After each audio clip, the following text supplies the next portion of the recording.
Hey guys, Ultimate S&S here. We are going to be showing you a few of the individual plants we are growing in the garden. And I'm going to discuss what you need to be looking for. We are now about 3.5 weeks from them actually sprouting out of the ground. They were planted in the ground about 4 weeks ago. It takes about a week to 9 days for tomato seeds and things like that to sprout. So first we're going to look at our tomatoes, and I'm going to show you what I'm looking at to make sure that they're healthy and see if they need any kind of nutrients. Today we're going to be discussing tomato plants and what to look for to make sure they're healthy. So these are about 3 weeks from actually coming from seed.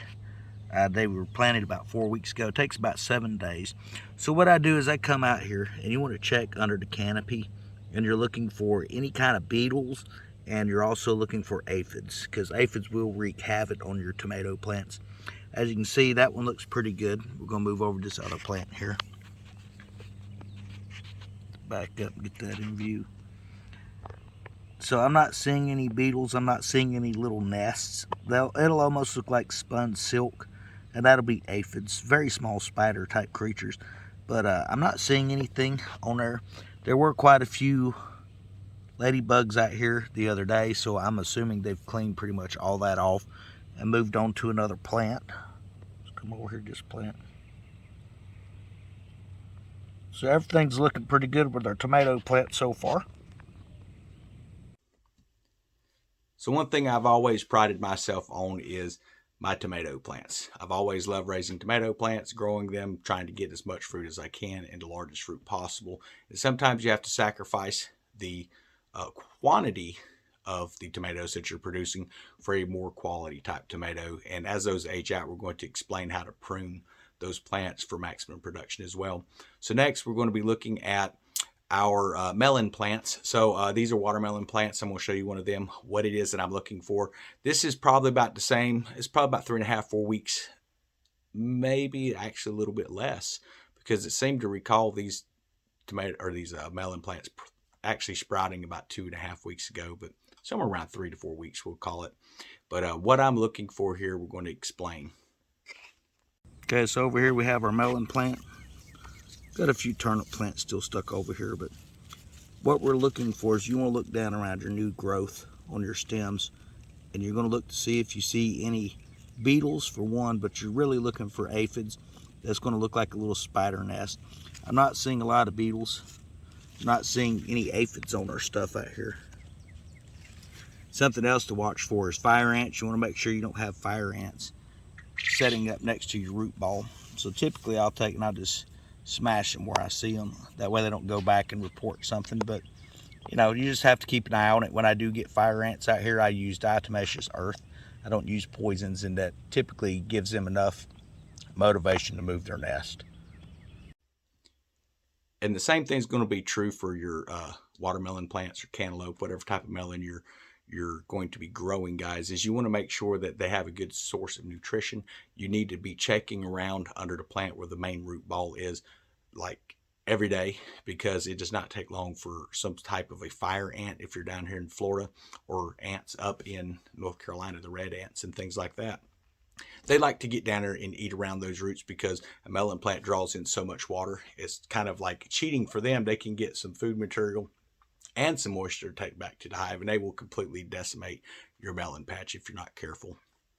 So the next thing we're going to be looking at here, guys, we're going to go over and take a look at some of our lettuce and explain what we're looking for and how to thin that out. So next you have your lettuce plant, guys. And what you want to check around here is you want to make sure there's no fire ants or ant beds down by the root. I'm not seeing any. You plant this in kind of thick, and then you want to come in, you want to make sure that you're thinning it down to just one lettuce head. Then you want to space that apart. And as you can see, some of them are a little close together. So this here is going to get transplanted. And to pull that up, you just very gently, you want to get root and all. Pull those up.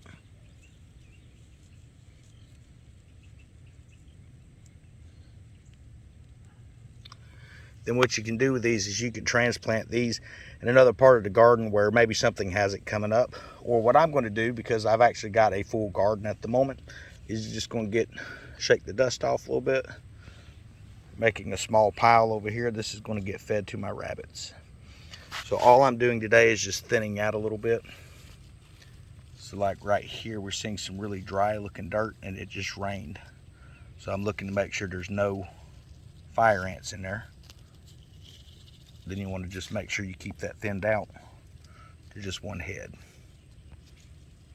And pack your dirt back in to hold that head up, and you have now thinned out your lettuce. So yeah, as you can see, there's not a whole lot to doing lettuce. You just kind of cast seed. It's important that you take and separate that.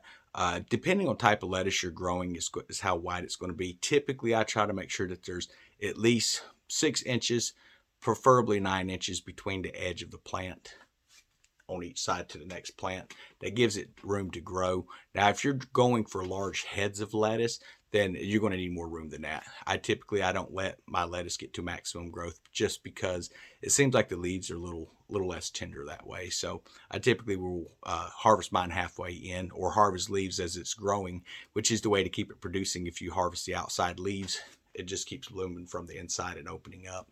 And that's the way I would recommend doing it. But you can harvest however you like. So next we're going to be looking over at our corn and just a few things to actually check on there to make sure that your corn is healthy, because corn can receive a lot of different types of diseases and molds and things like that. And typically the problem for that is aphids, is 9 times out of 10 what it is. And then the rest of the time is because you don't have enough breezeway between your corn to allow it to dry out between waterings or after a heavy rainstorm. So let's take a look at that. Then one of my favorites is corn. So basically all I'll do is look at the corn, and I look down inside the top, and it'll hold water. As long as I'm not seeing an aphid nest in there, then I'm not too worried about it. But you want to space your corn out about 18 inches apart. So as you see, I've got this row and these other 3 rows done, and that should be enough to carry pollination over. But unfortunately, this other row over here, my secondary row is pretty close, but I do have those staggered off. So it's a new style I'm going to try. We get plenty of breeze here, so I don't think I'm going to have to worry about pollination. And it does give them a good 18, close to 18 inches to be able to grow as a plant. So here we are with the chickens, and they are waiting on me. These Buff Orpingtons, unfortunately, are all roosters from the looks of it, except for one. So they will have to be getting thinned. So a lot of people may be wondering why I don't just eat this lettuce myself, but there's really not enough of it to really help me much. And I'm not in a situation where I'm starving. So this actually is going to help give my flock some of the vitamins they need eating the leaves and the roots. They are not crazy about lettuce. They will eat it. It'll eventually be gone, but they much prefer cracked corn. So if you feed your flocks cracked corn a lot, don't be surprised if your scraps sit for a little bit. They will eventually come up and eat that stuff up, but it takes them a little bit because it's not as good as the cracked corn as far as they're concerned, as far as flavor goes. But I hope this video is kind of giving you some insights into how I garden. Maybe it's going to give you some ideas for your own garden. Stop pecking me. That one right there likes to come up and peck your feet. Little punk. You're starting all the fights out here, aren't you? Start all the fights up here, don't you? This in here's a little cuddle bug. But everyone have a wonderful day. Yeah, so while I was giving that lettuce to the chickens out there, one of the large roosters decided to go for a bug that had landed on my leg and missed the bug, managed to get my leg really good. It didn't hurt, but it's something that happens when you walk into a chicken pen, especially wearing shorts. Expect to get scratched or bit, because there's always that one bug that's going to land on your leg.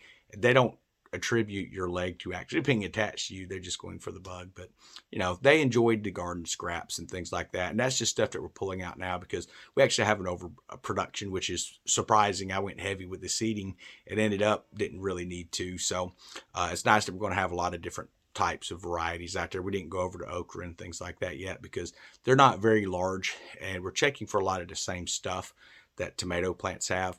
But okra plants, they're very hardy. I mean, you can draw a couple pounds off of a decent okra plant several times a week. So that's why I'm not too heavily concerned with those. I'll check for aphids and move on. But I hope everyone's having a great day, and I hope you've enjoyed the video, guys. Have a wonderful weekend.